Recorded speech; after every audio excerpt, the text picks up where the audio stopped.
Salamanca, San Pablo, es ex juez, ex fiscal, ex director de la Escuela de Derecho de la UNFU y docente de UNIBE y también de la Pucamaima. Obviamente es un docente muy querido, de hecho.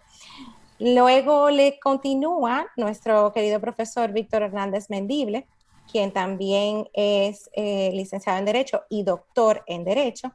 Es profesor igualmente de maestrías en Derecho Constitucional y Procesal Constitucional de nuestra Pontificia Universidad Católica Madre y Maestra, y de las maestrías de Derecho Administrativo, Regulación Económica también en nuestra alma mater, tanto en la sede de Santiago como en la sede de Santo Domingo. Como ustedes saben, el conversatorio de hoy es sobre los desafíos que tiene el Estado post-emergencia. Y para iniciar tenemos al profesor Juan Manuel Guerrero de Jesús, quien nos va a tratar el tema de las APP como instrumentos de desarrollo. Gracias a todos. Muchas gracias y buenas tardes.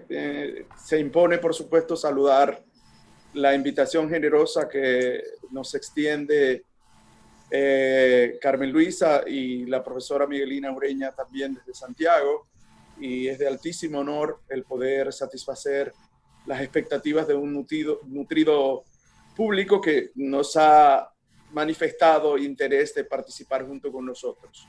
La verdad que la pandemia nos ha cambiado las prioridades y cierto que el derecho ha sido un acompañador a las realidades de cualquier signo y abona lo que pueden ser sus soluciones más inteligentes a los fines de conjurar el impacto que pueden tener el conjunto de los hechos. Pudiera ser perfectamente una guerra y en el caso que nos ocupa, una pandemia.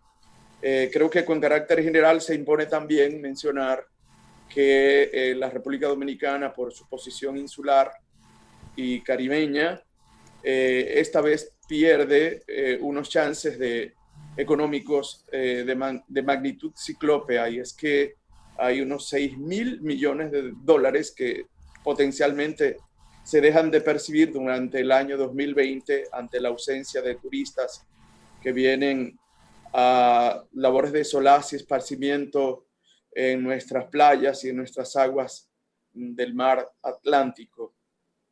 En adición, hay también un impacto importante sobre las divisas. Somos un país que tiene un buen porcentaje de su población en la diáspora y eso hace también de que esas divisas vayan a tener un impacto importante en nuestra economía. De suerte y manera que examinar la posibilidad de buscar vehículos que pudieran hacer frente e intentar minar el impacto, sino bien conjurar la totalidad de esas externalidades negativas, al menos amorigerar esos golpes. Y en el caso que nos ocupa de las APPs, es decir, las asociaciones o alianzas público-privadas, y que se llaman también PPP por signo en inglés de Public and Private Partnerships, otras designaciones también que explican este fenómeno que viene del New Management Public, nacido básicamente en los años 80 en los gobiernos de Ronald Reagan y de Margaret Thatcher. La manera de encarar un nuevo paradigma que parte de unas premisas concretas, y es que el Estado es insuficiente, el Estado moderno o posmoderno es insuficiente para satisfacer el conjunto de expectativas que tienen sus ciudadanos a propósito del Estado social, democrático y de derecho, que tiene unas características en donde las expectativas de la gente son suficientemente ampulosas como para que tenga que ser satisfecha de manera versátil. De manera que si pensamos en recursos y en donde ha sido el enclave que ha servido de fuente de inspiración de estos institutos, que tienen un nivel de vida más alto, que tienen superávits, etcétera. Imaginémonos en el caso de Latinoamérica, en donde el nivel de insatisfacción de las expectativas del ciudadano son infinitamente inferiores. Eso hace que el nivel de creatividad tenga que ser puesto a prueba. Y pienso que las APPs como manifestación del derecho público, porque sin duda parece ser una categoría del derecho administrativo, y es que la satisfacción del interés general ha ocupado a los distintos estados, y uno como el nuestro, de inspiración vinculada al derecho público francés de origen romano-germánico, tiene en unos contratos determinados, en unas manifestaciones del derecho administrativo también determinados, el modo de satisfacer esas expectativas, esas que tienden a la satisfacción de ese interés colectivo, de ese interés general, de eso que decía Donald Dworkin, de intentar hacer felices a los ciudadanos.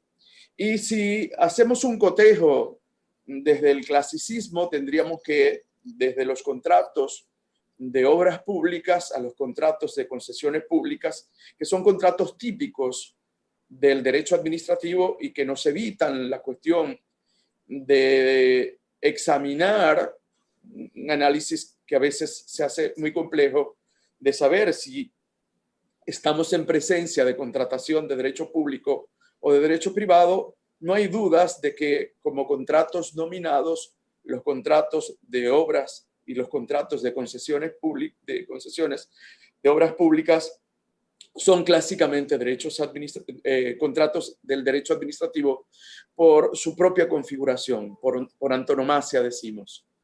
De suerte y manera que si hacemos un pequeño examen del contrato de obra pública, tendríamos que, de forma muy clásica, el Estado se dedicaba a la satisfacción de ese interés general. En el caso de las obras, pienses en infraestructuras como puentes, carreteras, escuelas, con su propio peculio, con su propio patrimonio. Hacía unos esfuerzos ciclopios entonces por satisfacerlo. Posteriormente entonces se encuentra con colaboradores dentro del sector privado de la economía a los que llama en auxilio. Algunas veces son llamados semifuncionarios a esos colaboradores del sector privado de la economía, en voz de Manuel Amiama, uno de nuestros principales doctrinarios, y en las doctrinas negativas casi siempre se le negó el carácter de cocontratantes cuando se veía la diferencia abismal que hay entre las potestades que normalmente despliega la administración contratante y el reducto escaso que se deja al contratista de la administración. Luego, esto se complejiza un poco más y aparece el contrato de concesión de obra pública, en donde el adjudicatario de la obra, el colaborador llamado a auxiliar al Estado, hace un nivel de participación con este como un verdadero delegado de él. De manera que ese concesionario se verá arropado por el despliegue de estos poderes exorbitantes que lo colocan en un papel de inferior categoría, justificado no como remedos del siglo XVII del Estado policía, sino básicamente como el conjunto de necesidades públicas que tiene el Estado, la administración pública, para satisfacer ese interés colectivo. Necesitaría entonces que el derecho le prodigue de la posibilidad de manifestarse de forma exorbitante, de forma, digamos, asimétrica. Pudiéramos casi especular que en materia de derecho administrativo la desigualdad es la regla, lo que en derecho privado la igualdad sería la regla y la desigualdad sería la excepción. En este caso, la satisfacción del interés colectivo entonces impone ese nivel de asimetría. Por supuesto que también el derecho prodiga niveles importantes de espacio jurídico para conjurar esa asimetría que existe entre la administración y el contratista de ella misma. Y hago uso de una expresión del derecho latino, rebus sic stantibus, por ejemplo, con la posibilidad que tiene el contratista de recibir equilibrio financiero en la contratación, cosa que en derecho privado no tiene igual fortuna. Obvio que cuando hay un nivel de asimetría que desborda los niveles de la legalidad, entonces hay la posibilidad de conjurar esos desmanes de la administración, esos comportamientos antijurídicos de la administración a través del recurso contencioso administrativo de anulación, exceso de poder en su equivalente del derecho francés, o de desviación del poder cuando hay afectación a los criterios teleológicos o finalísticos que han inspirado la legislación determinada.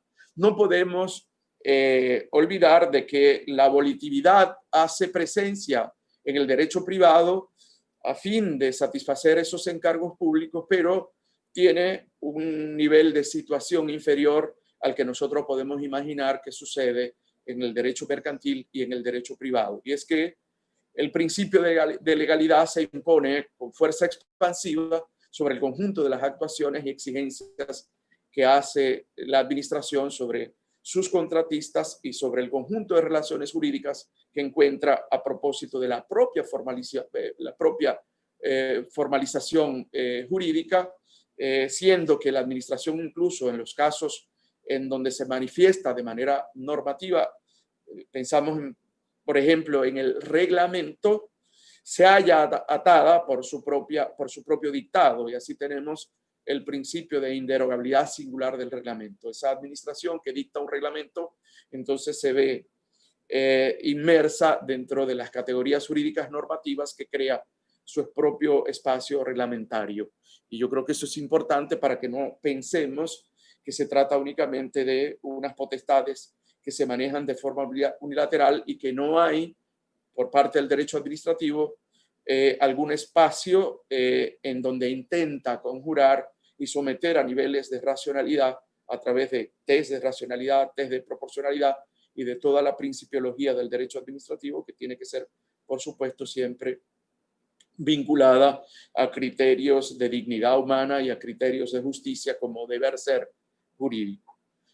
En el caso de las APPs, que son alianzas o asociaciones público-privadas, de alguna manera presentan un nivel de coincidencia tanto con el contrato de obra como con el contrato de concesión de obra pública, pero en unos niveles de remozamiento compatibles con el Estado social, democrático y de derecho. Y es que hay que reconocer, por más publicista que uno quiera ser y por más que intente de que el derecho administrativo no sea contaminado en demasía por un fenómeno que se llama la huida del derecho administrativo, y que de alguna manera algunos pensamos que fue el gran culpable de la crisis económica del 2006, esa crisis tan importante que la tenemos todavía ahí, y en donde decimos que parte de los desmanes de los comportamientos privados, en este caso no públicos, aunque vivimos criticando las acciones del Estado y de sus agentes, lo cierto es que en el caso de las hipotecas subprimes había un proceso de desregulación en donde se sostenían paradigmas de que el Estado no debía intervenir de manera importante, que había un fenómeno de autorregulación y que lo importante era dejar espontáneamente a los actores jugar en la cancha, y entonces que no le podíamos hacer muchos pitos porque si decretaban muchas faltas, entonces ralentizábamos el partido y lo hacíamos menos atractivo a la fanaticada. En este caso, haciendo ese símil, se produjo la crisis de las hipotecas subprimes y ya todos sabemos el colapso económico que tuvimos, muy cercano al gran colapso de los años 20, del segundo quinquenio de los años 20, y recuérdense toda la parte del keynesianismo también, que hoy mismo se intenta recurrir a él como forma de conjurar los avatares económicos que deja esta pandemia. Bueno, pues estas asociaciones público-privadas que tienen un poco del contrato de obra pública y de la concesión intentan, sin embargo, remozar. En el caso nuestro tenemos un régimen jurídico que lo damos a propósito de la ley 47 del año 2020, de este mismo año, de 20 de febrero del 2020.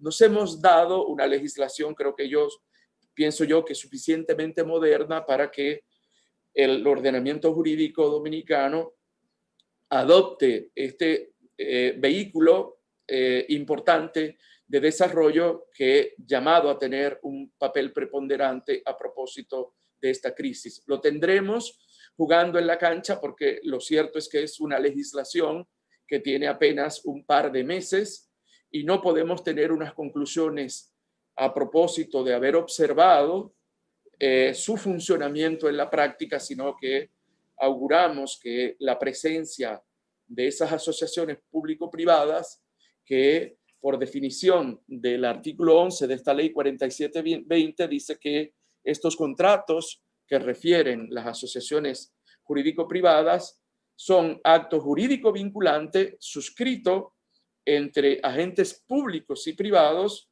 ante el cual se establecen las condiciones de alianzas público-privadas para la provisión, para el diseño, para la construcción, para el financiamiento, para la prestación, para la gestión, para la operación, para el mantenimiento y administración total o parcial de bienes o servicios del interés social, vale decir, del interés general, del interés colectivo.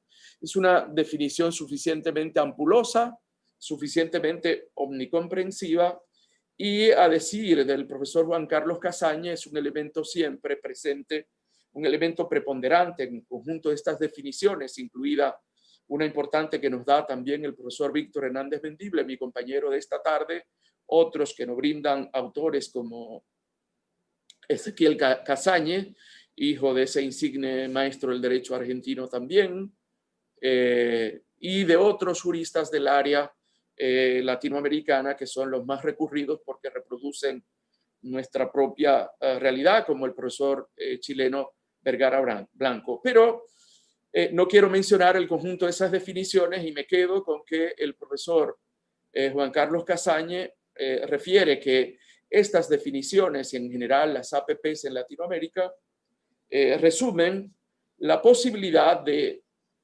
juntar el conjunto de los saberes y lo mejor que puede brindar en cada caso un agente privado con su experticia, con su know-how, con su experiencia, con la capacidad de soportar riesgos y ponerlo en conjunción con los entes privados, y esos entes privados con esa capacidad de ayuntar también la posibilidad de ubicar fuentes de financiamiento internacional, asunción parcial de estos riesgos en forma balanceada, el manejo de potestades exorbitantes que puede imponer con base en el interés colectivo y al margen de compartir estos riesgos, unos determinados servicios y bienes públicos, y en adición y por último la posibilidad de fuentes de garantías atractivas para el éxito definitivo del negocio jurídico. Si alguien me preguntase cuál sería la ventaja comparativa entre el contrato de concesión de obra pública y el contrato vinculado a las APPs, tendríamos que destacar básicamente el hecho de que en la concesión de obra pública nosotros tenemos una manifestación, digamos, rígida, producto de la arquitectura normativa y de los propios antecedentes clásicos de la figura, que por mol del mantenimiento del interés colectivo se vinculó siempre al establecimiento de categorías jurídicas que hoy día, en el siglo XXI, se entienden como muy rígidas y era necesario entonces flexibilizar. Una parte importante también dentro de ese rango comparativo es que en esa relación riesgo-ventura se produce la posibilidad de una reformulación y ya no dando prioridad a categorías normativas de ley cierta y de ley previa, sino el dejar a la voluntad de las partes expresada en la organización del pliego de condiciones, que esta vez no es exactamente el producto de una manifestación del poder unilateral de la administración, sino que, aunque pudiera verse así en su naturaleza jurídica, suele ser, por supuesto, la consecuencia de un proceso que es socializado con los diferentes actores del sector privado de la economía y de los agentes públicos que intentan cuadrar, que intenta balancear esos saberes de los cuales cada uno de ellos es depositario y que está en disposición de poner al servicio de la satisfacción del interés general, los agentes públicos con vistas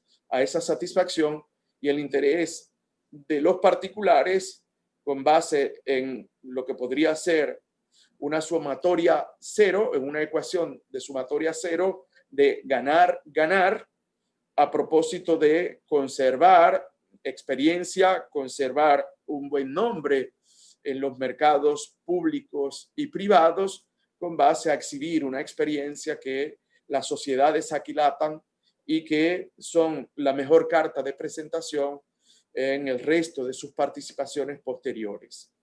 Tenemos también que el régimen jurídico de estas APPs, por supuesto que se va a complementar con las disposiciones de carácter constitucional que se refieren desde los artículos 50 y siguientes al contrato de concesión, que queda de alguna manera afectado por el régimen de la ley 47-20, salvo otras manifestaciones de concesiones especiales que la podemos diferenciar, y en esto pudiera estar perfectamente equivocado, pero tengo a mi amigo y profesor Víctor Hernández Mendible para que me corrija, en donde las que parecen haber sobrevivido con más énfasis de este régimen jurídico nuevo nuestro son esas concesiones que son vinculadas más que a relaciones de carácter contractuales, a lo que pudieran tratarse de verdaderos títulos habilitantes, esa concesión cercana a la autorización, esa cercana a otros modelos de títulos habilitantes, digamos, en forma clásica, o de forma, digamos, de mayor vanguardia, digamos, de más vanguardia, que pudieran ir atenuando de esas que van desde el hard law a estas que, por supuesto, muy útiles en materia de telecomunicaciones o en materia de energía eléctrica, que son de soft law y que explican una mudanza del concepto clásico de servicio público a los servicios económicos de interés colectivo. Y es una crítica que aprovecho para reproducir del profesor chileno Vergara Blanco, que refiere que probablemente en Latinoamérica hubo un temor por no hacer una transición muy aparatosa y nos quedamos entonces con el concepto clásico de servicio público a propósito de actividades que en teoría al menos normativamente estábamos pasando por el trance de la regulación, es decir, un fenómeno político, jurídico, en donde hay una reconversión del Estado, que clásicamente fue un Estado prestador en los tiempos del welfare state, y se va a reconvertir ahora en un Estado que es árbitro, que va a llamar unos agentes en espacio de libres competencia y concurrencia y los va a poner a satisfacer el interés colectivo ocupando un rol secundario únicamente castigando, únicamente pitando en el juego, señalando cuáles son los comportamientos que riñen contra esas categorías de las libres competencia y concurrencia y apostando por un procedimiento más o menos digno de libres competencia y concurrencia. Creo que por último, porque creo que lo más importante de una ponencia como la mía, siempre pálida y susceptible de ser complementada con las ideas de los discentes y de los compañeros ponentes, tendríamos entonces que, dentro de las ventajas capitales que tendríamos de este vehículo importante que tiene la Constitución, que tiene la Ley 4720, que tiene la Ley 340, que tiene en leyes complementarias sobre el desarrollo, sobre el medio ambiente y de diferentes signos, que en una presentación magnífica que podríamos compartir, el profesor Hernández Mendible las ha organizado, de otras fuentes internacionales no menos importantes también, que convocan a servir de régimen jurídico, y dentro de las que mencionaremos a la Convención Interamericana contra la Corrupción, la Convención de Naciones Unidas contra la Corrupción, acuerdos de cooperación internacionales, convenciones bilaterales para la promoción y protección recíproca de inversiones, entre otros instrumentos nacionales e internacionales y que están a la vista. Por último, quiero destacar las ventajas de un régimen como el de las APPs frente a otros vehículos, digamos, que tiene el derecho administrativo para la satisfacción del interés colectivo. Y tendríamos que destacar necesariamente la ventaja de una asignación más efectiva, más eficaz en la asignación de los riesgos.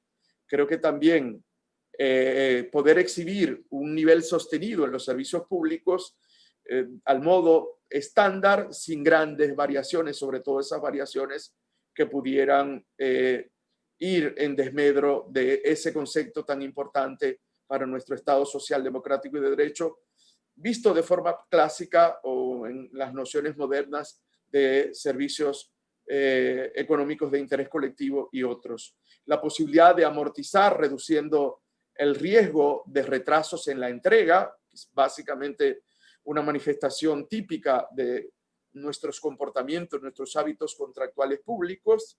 Está también los sobrecostos, entendiéndose que la mayoría de las obras públicas nuestras se hace un avance en escritorio, unos planteamientos técnicos, pero cuando se va a ejecutar in situ esta obra aparecen unas externalidades que tienen una repercusión económica que llega, que la mayoría de los casos tienen que producirse adicionales entre un 30 y un 40%, lo que produce un sabor amargo en la ciudadanía y en donde el fantasma del asomo de la corrupción pone inquieta a la mayoría de las manifestaciones públicas de los ciudadanos con base a esos comportamientos.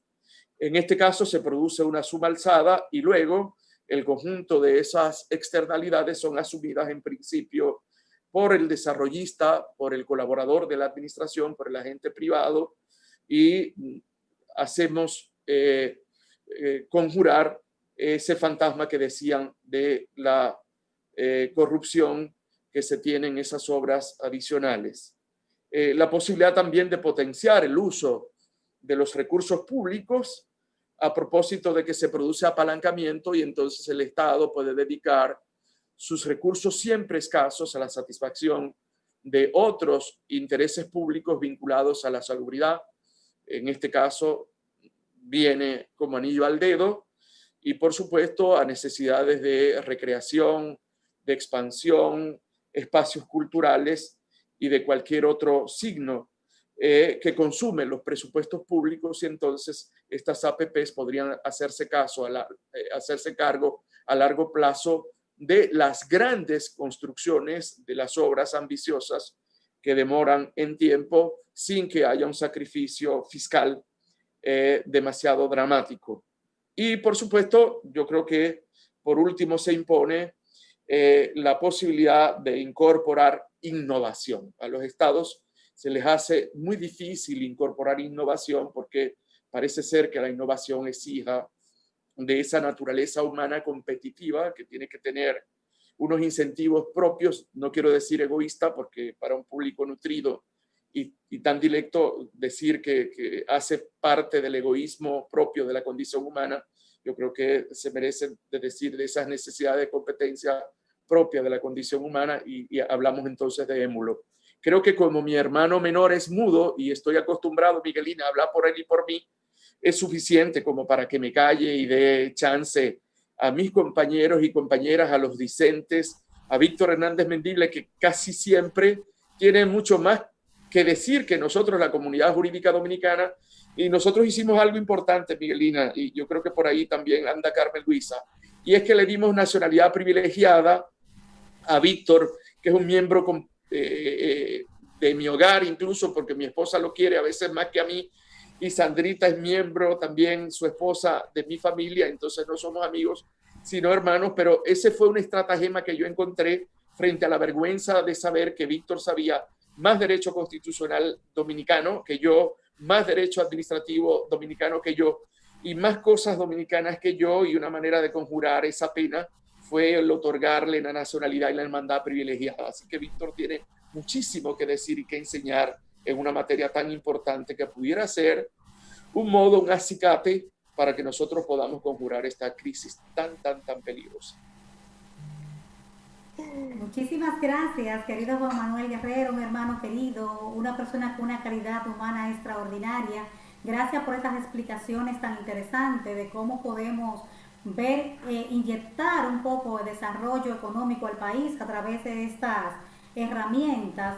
Se me ocurre, Juan Manuel, pensar que en estos que planteaba de ganar, ganar, que en esos contratos debe existir necesariamente una muy buena fe de ambas partes para que pueda pensarse en que se dé el ganar a ganar sin que pierda el país, sin que el pueblo sea el que pierda realmente. Y no tendrían participación ahí los fondos internacionales. ¿Sería factible o es preferible mantenernos al margen de esos fondos internacionales? Sí, los fondos internacionales serán importantes por doble vía, como fuente de financiación de actividades, porque esos fondos internacionales, algunos, están dedicados a tareas específicas. Si pensamos, por ejemplo, fondos de la AIDE o fondos de la Unión Europea, los hay especializados y otros que son mecanismos, digamos, neutrales de financiamiento. Eso por un lado. Y que pueden ser parte de la iniciativa pública su ubicación. Yo creo que los países de nosotros deberían hacer énfasis de mandar a nuestros jóvenes a estudiar a universidades europeas, latinoamericanas y norteamericanas, a hacer experticia en ubicación de fondos de financiamiento. Me parece que sería una excelente maestría la que se hace y trabajos de grado a propósito en dónde están esos nichos de financiar el desarrollo, que a veces por desconocimiento lo perdemos. Pero también la propia iniciativa privada tiene un patrimonio que sirve de aval. Y además del know-how de saber dónde están esos fondos y que están disponibles para la empresa privada, y más aún si ellos están encaminados al ayuntamiento entre intereses públicos e intereses privados con el correlativo, con la correlativa garantía de el patrimonio público, entonces con más razón. Suscribo contigo esa perspectiva íncita en tu pregunta, Miguelina. Por supuesto que sí. De acuerdo. Carmen, ¿tienes alguna pregunta? Sí, bueno, aquí le tengo una pregunta para Juan Manuel. Nos queda claro, en función de la exposición, las ventajas que tiene y los beneficios que tiene la APP.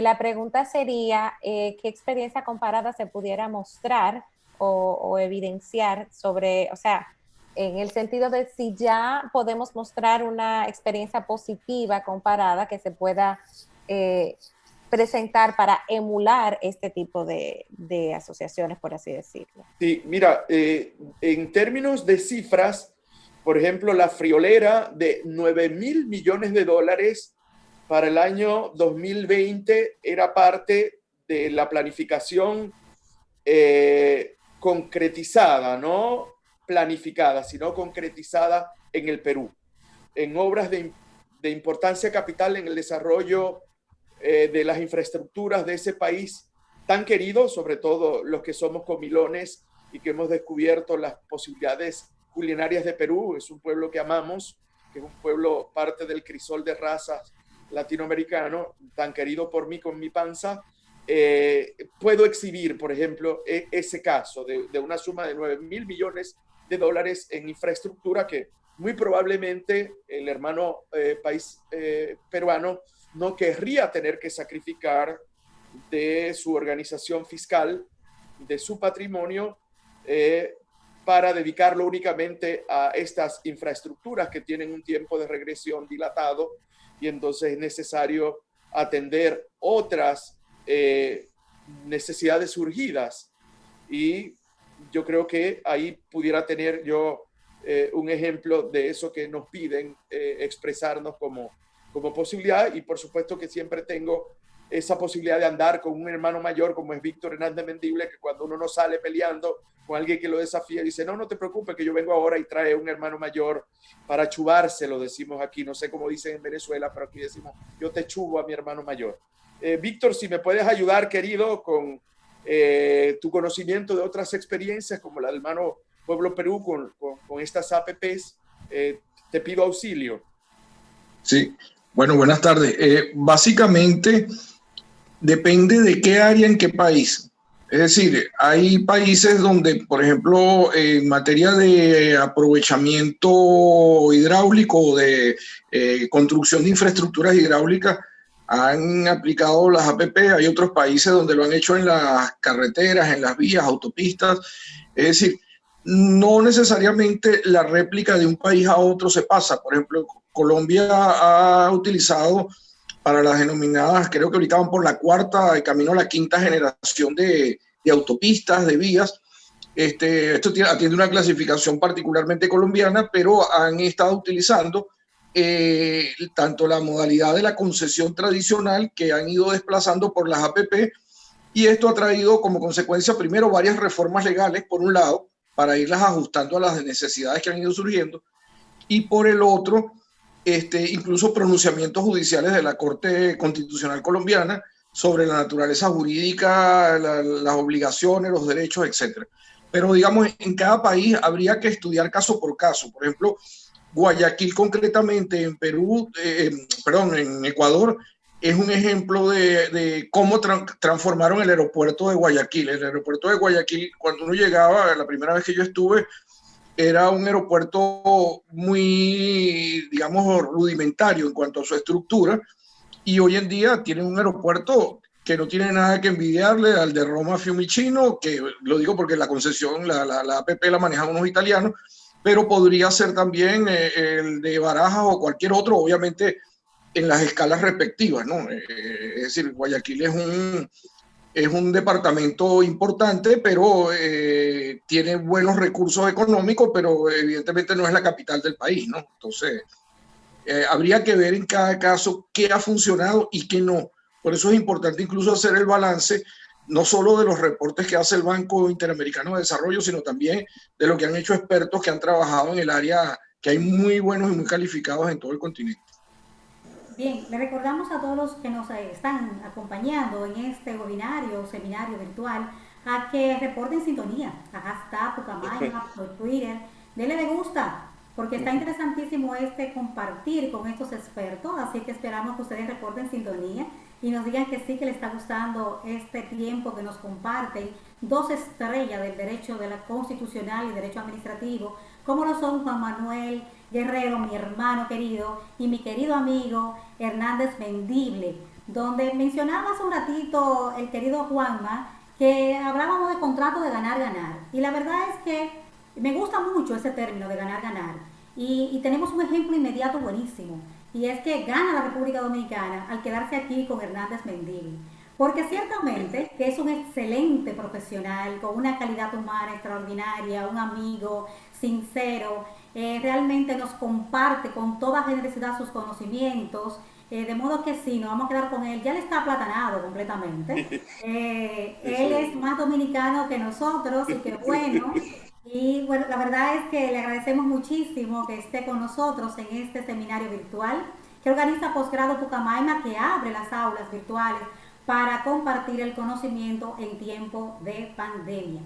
Y esto viene en el marco de las maestrías que organizamos, tanto posgrado en Santo Domingo como en Santiago, que tenemos el lujo de contar con los docentes, tanto de Juan Manuel Guerrero como de Víctor Hernández Mendible, que son docentes titulares de varias materias en las maestrías de Derecho Constitucional, Derecho Administrativo y otras materias, porque la verdad es que estos hombres son geniales, tienen un cerebrito para envidiárselo. Y de inmediato vamos a pasar con nuestro querido profesor Víctor Hernández Mendible, que nos va a hablar sobre la regularización para la reactivación económica.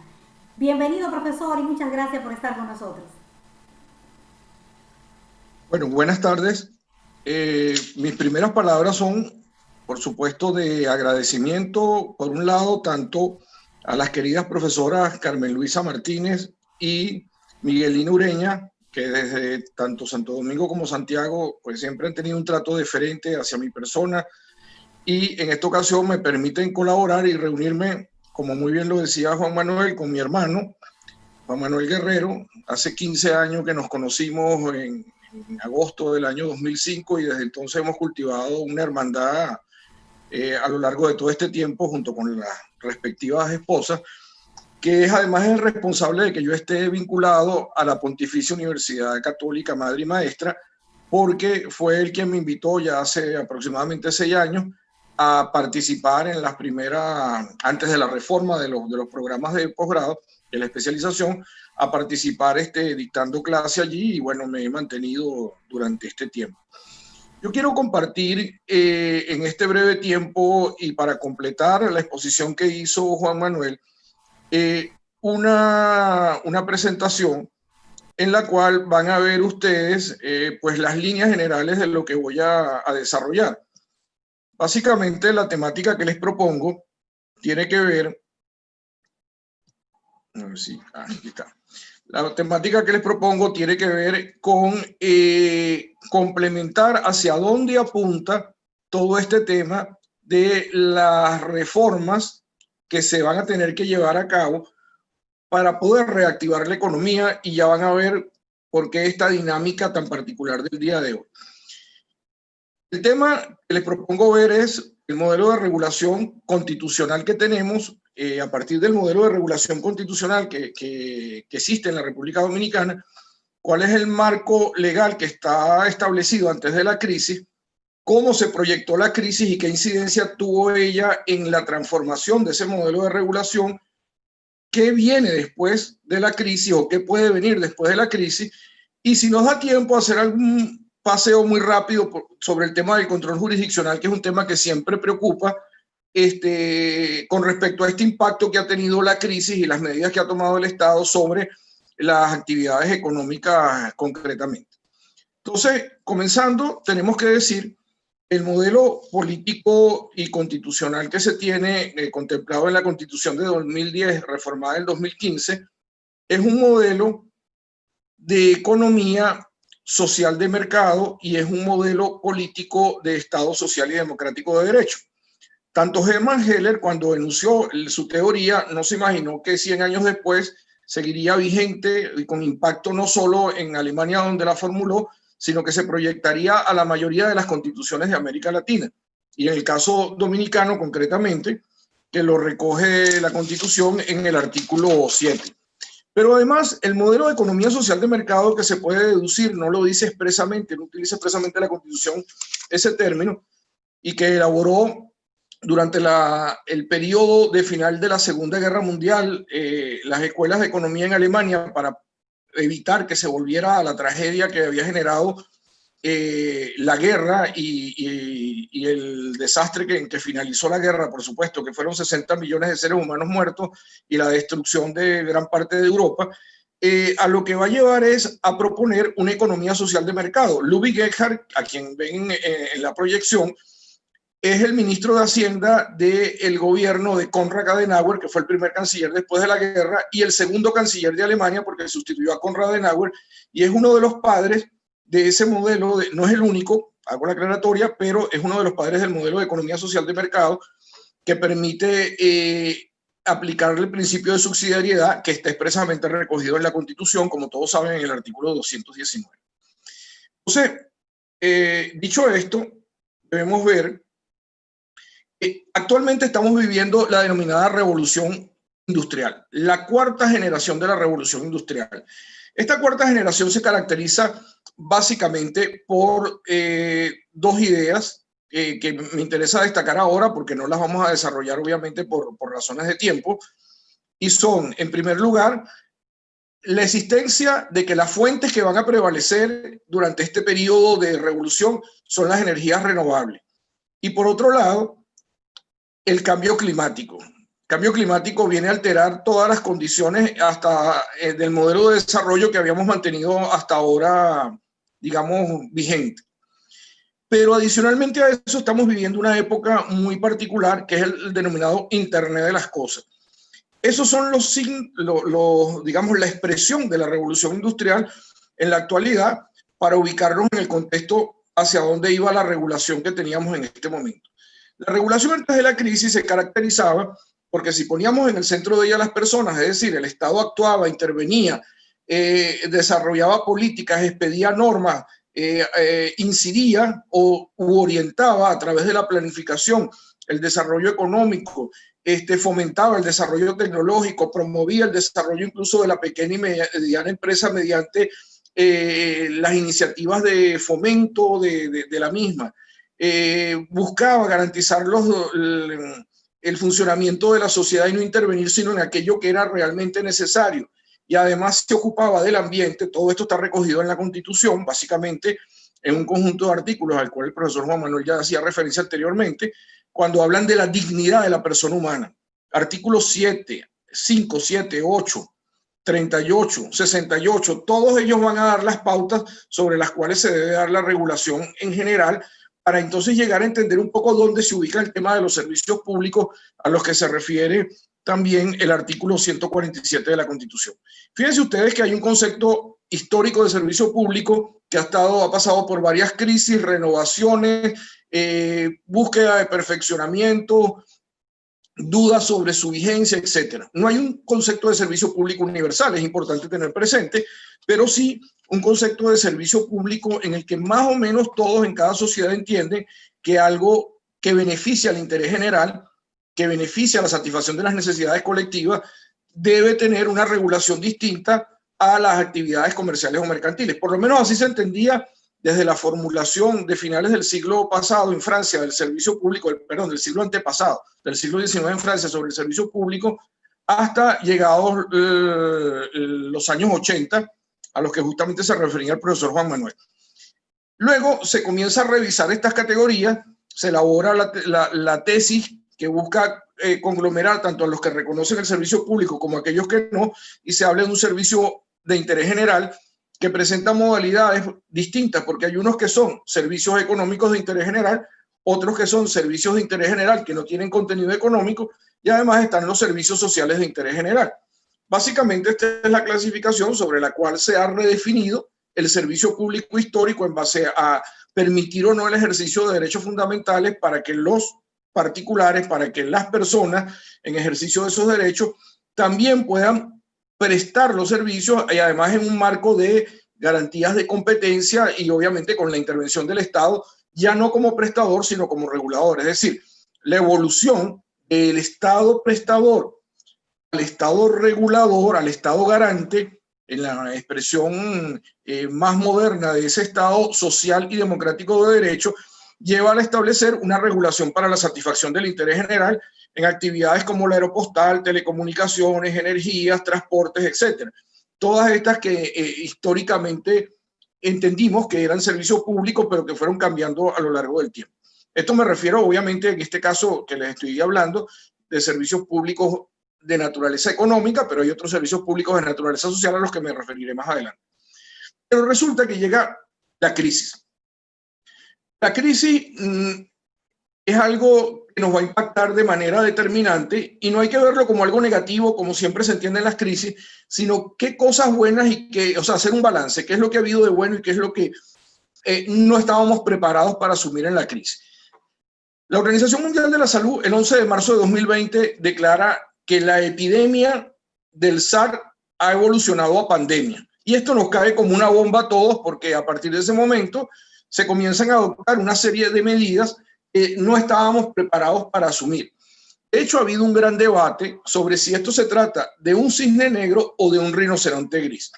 El día miércoles escuchaba un profesor en un webinar aquí mismo en la universidad que hablaba, un profesor de España que hablaba del cisne negro que había significado el COVID. Y le hicieron una pregunta que si más bien no era un rinoceronte gris. Por eso lo traigo a colación y voy a detenerme un minutico en explicar un poco la idea central. La diferencia desde el punto de vista del ámbito económico entre el cisne negro, formulada la teoría en el libro El Cisne Negro de 2007, y el rinoceronte gris, formulada esa teoría en el año 2012, el primero por el investigador financiero Taleb y el segundo por la comunicadora periodista Michelle Booker, es que el cisne negro se conocían las circunstancias, pero se consideraban improbables que se dieran.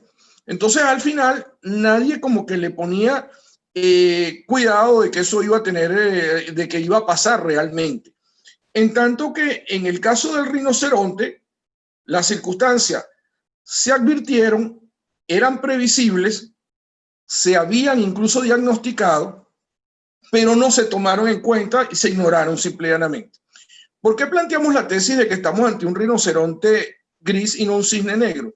Porque el cisne negro, como era totalmente desconocido, se entiende que era poco probable que algo así ocurriera, pues prácticamente salió de la nada. Pero en el rinoceronte sabíamos que estaba allí y no le pusimos cuidado. ¿Y por qué sabíamos que estaba allí? Porque el presidente George Bush en 2004, el presidente Barack Obama en 2014 y el presidente de la empresa Microsoft, Bill Gates, en 2018-2019, ya habían advertido sobre la amenaza mundial que se cernía de una pandemia para la cual no se estaba preparado. Entonces, si varias personas que tienen ese poder de expresión a nivel mundial han dicho que tienen elementos para hablar de esto, no eran simplemente pues unos vendedores de humo, eran personas que tenían alguna documentación teóricamente científica que les había permitido hacer ese tipo de advertencias y que no fueron tomadas en cuenta finalmente, lo que llevó a las consecuencias que ya saben. Esto se traduce en el ámbito nacional en una regulación de la emergencia, y para acudir a la regulación de la emergencia se han tenido que expedir desde el mes de marzo hasta la fecha. De hecho, en este momento el Congreso está discutiendo la aprobación de una prórroga al decreto de emergencia que van por los decretos 134, 148, 153 y 160, todos en ejecución no solo de los artículos 265 y 266 de la Constitución, sino del artículo 20, perdón, de la ley 2118, que es la que regula los estados de excepción. Y fíjense que es interesante tener presente que los poderes públicos han seguido funcionando, porque esto tiene que ver con lo que vamos a comentar al final. Pero esta regulación de la emergencia ha llevado a que, como no estábamos preparados dentro de la legislación ordinaria para adoptar las medidas ante una emergencia como esta, entonces se han tenido que expedir disposiciones o regulaciones transitorias que han impactado tanto en los servicios calificados como públicos, en los términos que pauta el artículo 147 de la Constitución, como de aquellos servicios denominados esenciales, pero que teóricamente no son servicios públicos.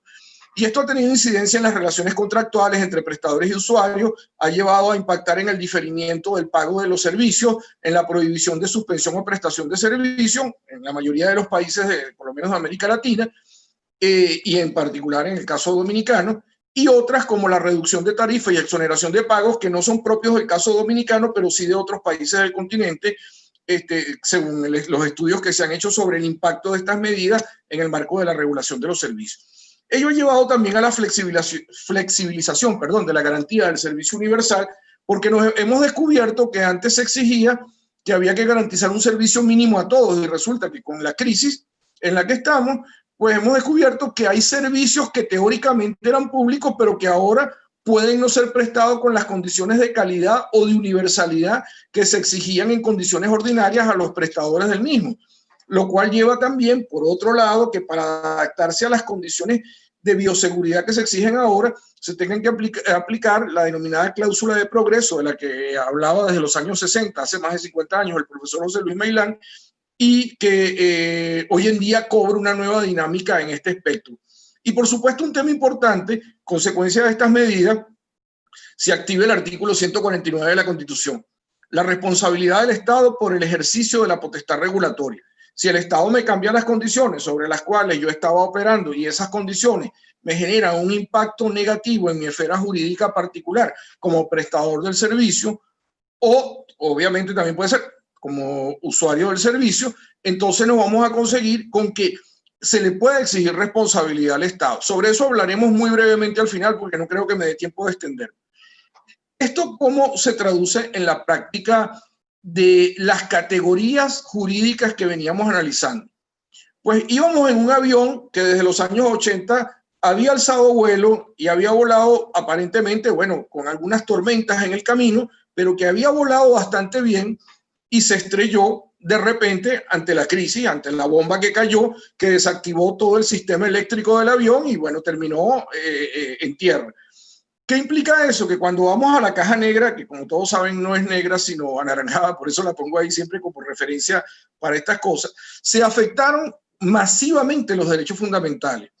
hemos redescubierto, ya nos los adelantaba el profesor Juan Manuel, que el servicio público no es sinónimo de servicio universal, que los servicios públicos, no todos los servicios públicos son esenciales, como por ejemplo ha pasado con el metro o como por ejemplo ha pasado con la aeronáutica civil, que hay servicios esenciales que no son públicos, que hay servicios públicos que pueden ser suspendidos y que hay servicios esenciales que, aunque no son públicos, no pueden ser suspendidos.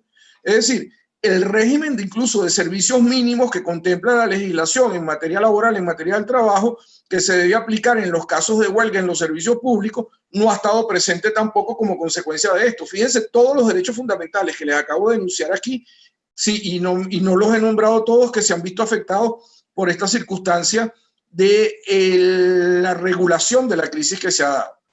Pero esto nos lleva a plantearnos, bueno, está bien, hemos oído todos los diagnósticos durante 2 meses y medio de lo que ha sido la consecuencia de esta crisis. Pero, ¿y después de la crisis qué? ¿Para dónde vamos? ¿Cuál es la situación que se nos plantea? Porque lo que queremos es tener esperanza de que en el futuro las cosas van a estar mejor de las que están ahora.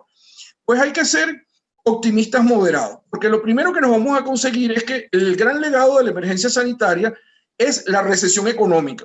La recesión económica no es producto de la emergencia sanitaria mundial, pero sí la aceleró. La recesión económica venía y estaba anunciada que si no comenzaba a final de este año, sería a comienzos del próximo. Pues resulta que se nos adelantó por las circunstancias de que la economía mundial se ha paralizado. Esta recesión económica tiene un impacto obviamente en las empresas, en los puestos de trabajo y en consecuencia también en el empleo, como es lógico. Y a partir de allí vemos que al haber la recesión va a disminuir la inversión en investigación, más desarrollo, más innovación, la contracción del gasto. Los consumidores dicen, oiga, como no sé si voy a tener empleo mañana, mejor ahorro y no consumo lo que iba a hacer, y si iba a viajar ya no viajo, independientemente de que en este momento nadie viaja por razones que ya conocemos, de ausencia de medios de transporte para viajar, y solo viaja el que tiene una necesidad dentro de su propio territorio, espacio geográfico, una necesidad muy urgente para hacerlo, pero esto lleva a una caída de la producción de bienes y de prestación de servicios que no son esenciales y dificulta el pago de los bienes y servicios esenciales en la medida en que finalizando el mes pasado, este mes ya sabremos cuántos más ha ocurrido, el 30 de abril de este año, solo en Estados Unidos se perdieron 30 millones de empleos producto de esta situación. Saquen la cuenta solo de lo que estamos hablando. 30 millones de empleos es el equivalente a toda la población de Venezuela. Eso se perdió completamente en cuanto a empleos en Estados Unidos en un mes. ¿Cuánto va de este mes? Como estamos finalizando, lo sabremos el lunes o martes de la semana que viene. Pero imagínense, pues hay una dificultad de pago evidente y de bienes y de servicios. Y obviamente esto lo que nos hace es incrementar la pobreza, que es uno de los objetivos del desarrollo sostenible, o varios de los objetivos del desarrollo sostenible, sobre los cuales se estaba trabajando para llegar a 2030, a reducirla a su mínima expresión, y parece que esto no va a ser tan sencillo de lograr ahora como están las cosas. Pero en ese escenario debemos tener en cuenta, en primer lugar, el tema del servicio sanitario. Una de las cosas que hay que abordar con urgencia es los servicios sanitarios en unos países han funcionado mejor que en otros, pero en ninguno estaban lo suficientemente preparados para lo que ocurrió con la crisis. El derecho humano a la salud impone que se adopten nuevas medidas, nuevas políticas y nuevas decisiones legislativas, administrativas y eventualmente jurisdiccionales para garantizar que ese derecho humano pueda ser debidamente ejercido. El servicio sanitario además exige que se mejoren los estándares cualitativos y cuantitativos para garantizar el servicio universal de salud, y para ello se requiere además que a los usuarios se les garantice que el servicio sea eficiente, independientemente de que la prestación sea de operadores públicos o privados. El debate famoso entre qué es mejor, lo público y lo privado, que está sesgado por las ideologías de uno u otro género, no le interesa al ciudadano común. La persona que va al médico, que no le gustaría ir nunca, pero que va al médico, lo que quiere es que lo atiendan y salir mejor que cuando llegó. Si lo hace un público o lo hace un privado, le es absolutamente indiferente. Los sectores públicos y privados, por lo tanto, deben colaborar, coordinar y cooperar a los fines de garantizar que ese servicio sea integral y sin exclusiones. Eso es lo que se requiere comenzar a abordar ya para ese futuro inmediato que es mañana, que es el 1 de junio, sobre el cual tenemos que estar trabajando ya en la reconstrucción de las economías de los países y de las sociedades. Garantizar en el plano educativo el acceso a la educación a las personas durante la recesión. Se teme que haya una gran deserción escolar, tanto en la educación básica como en la educación universitaria, producto de la recesión económica, porque las personas no pueden pagar, no pueden asumir los costos de manutención y de alimentación y de compra de libros, etc.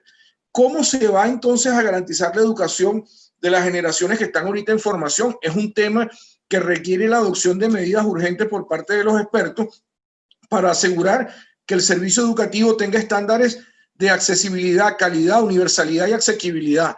Y para lograr ello, la educación, bien sea en gestión pública o privada, porque el mismo debate ideológico de la salud vale para la educación, eso es secundario. Lo importante es que la salud forme para el trabajo, forme para el porvenir, que la educación sea de calidad, independientemente que sea la presencial a la que hemos estado históricamente acostumbrados o que sea la remota o virtual, independientemente también de que sea sincrónica o asincrónica. Esto son cuestiones ya secundarias frente a los postulados que estoy formulando. Y por supuesto hay que evaluar lo que se debe modificar para garantizar que la educación siga manteniendo esa condición de la mayor calidad y universalidad y mejorar aquello que no ha estado funcionando.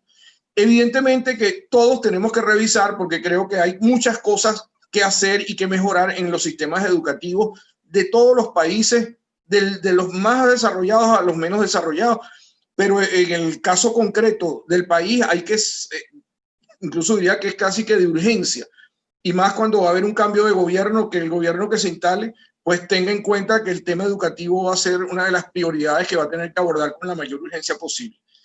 La actividad prestacional está en un laberinto. Las preguntas que nos podemos hacer es más que dar respuestas en este momento, pero sí formular preguntas a las cuales ya tenemos algunas respuestas. Lo que pasa es que hay que, digamos, primero hacerse la hipótesis de trabajo para luego poder ver si vamos bien orientados en la solución a esa pregunta. ¿Se pueden mantener las categorías prestacionales tal como se han entendido antes de la crisis? ¿Cuál es el concepto de servicio público que va a emerger después de finalizar la crisis? ¿Es pertinente que haya una mayor intervención del Estado sobre las actividades privadas que son consideradas servicios esenciales? ¿O es posible liberalizar aquellas actividades intensamente reguladas luego de evidenciar la no esencialidad de las mismas? Fíjense la paradoja que se puede dar aquí, que por un lado quizás algunos pensarían que hay que intervenir más en algunas actividades que el Estado no le había puesto tanto cuidado, pero que se redescubrió su importancia, y otras que parecían tan importantes y ahora se ha descubierto que no lo son. Quizás el Estado no deba dedicarle tanto tiempo, obviamente no a la prestación, sino a la regulación de la misma, en ese concepto de Estado social y democrático de derecho y de Estado regulador del que estamos hablando. Y esto nos lleva a plantear entonces un proceso de revisión de los mercados que existen actualmente, si se deben mantener o deben ser cambiados, y cuáles son los mercados que ahora requieren o demandan un mayor diálogo, un mayor intercambio de información, una mayor ejercicio de derechos fundamentales por un lado, y por el otro de intervención del Estado cuando sea necesario. Y esto nos lleva a hablar entonces de algo que también es básico y que no se ha abordado en el contexto latinoamericano como se debería, que es la necesidad de potenciar la economía colaborativa antes de esta situación y ahora con más razón. La economía colaborativa, no orientado específicamente a eso, pero en el caso dominicano hay el decreto que regula la política pública de República Digital. Bueno, esa puede ser, pero hay que afinarla más todavía para garantizar que la economía colaborativa se potencie más y contribuya a generar nueva riqueza, nuevas fuentes de trabajo en el contexto país. ¿Cuál es la ruta en cuanto a las ideas que proponemos ante esas situaciones y las necesidades que hay que abordar? En primer lugar, hay que avanzar en la digitalización de la economía. Esto es un tema que no tiene nada de novedoso, nada de lo que le voy a decir es algo extraordinario, sino que venía en un proceso de construcción, pero lento, en un proceso que quizás se veía incluso con escepticismo, pero que ahora creo que la realidad nos ha demostrado, el contexto que estamos viviendo hoy, que debe ser tomado mucho más en serio. Avanzar en la digitalización de la economía es un paso fundamental. Mayor investigación, desarrollo e innovación en las infraestructuras de redes, ¿cómo se llama? Plataformas de telecomunicaciones. Estamos en la quinta generación de la tecnología inalámbrica, pero resulta que no todos los países están adaptados o están preparados para ello, pues entonces hay que ver qué hay que hacer para garantizarlo. Y sobre todo porque hay que disminuir la brecha digital mediante un acceso universal mínimo a Internet. Me explico. No se trata del famoso Internet gratis que todos dicen, todos los servicios cuestan, como dicen los norteamericanos, no hay desayuno gratis, todo cuesta. Pero el tema es que tenemos niños que hemos visto en toda América Latina, en El Salvador, en Nicaragua, en Colombia, en Venezuela, subiéndose un árbol para tratar de captar una señal para poder tomar las clases para luego ir a hacer la tarea en su casa. Oiga, es que eso es una vergüenza, que en el siglo XXI, comenzando la tercera década, estemos todavía con esta situación de brecha digital. Evidentemente, este no es un problema que tienen los países escandinavos, los países del norte de Europa, pero sí es un problema que tenemos tanto los países africanos como los países de América Latina, y los ejemplos que les estoy poniendo están todos documentados en la prensa, así que no les estoy diciendo nada que no sepan. Entonces, el acceso a Internet mínimo es fundamental y hay que ver entonces cómo se garantiza el acceso para el derecho fundamental a la educación o incluso para ejercer el otro derecho fundamental a la salud o a la recreación, si fuera el caso, que también es válido, frente a la necesidad de financiamiento que se requiere para mantener este servicio funcionando adecuadamente. En materia eléctrica, hay que mantener los planes de electrificación de la movilidad para disminuir la emisión de los gases de efecto invernadero. Hay que fomentar la generación descentralizada para que se dé la universalización del acceso a la energía eléctrica en todo el territorio nacional y que todo ciudadano en América Latina tenga derecho a energía eléctrica en esta época. Sin energía eléctrica, yo sé que es un tema polémico, pero hay el derecho fundamental a la energía eléctrica, creo que cada vez gana más terreno. Cómo se puede estudiar, cómo se puede trabajar, cómo se puede hacer teletrabajo, cómo se puede vivir, cómo se puede tener salud si no se tiene la energía eléctrica. Bueno, si las redes no llegan, hay que buscar los mecanismos para financiar la generación descentralizada, que ya la tecnología existe. Y además, el desarrollo del almacenamiento eléctrico es otro tema fundamental que se requiere potenciar en este momento y tener en prioridad en los planes que se van a desarrollar.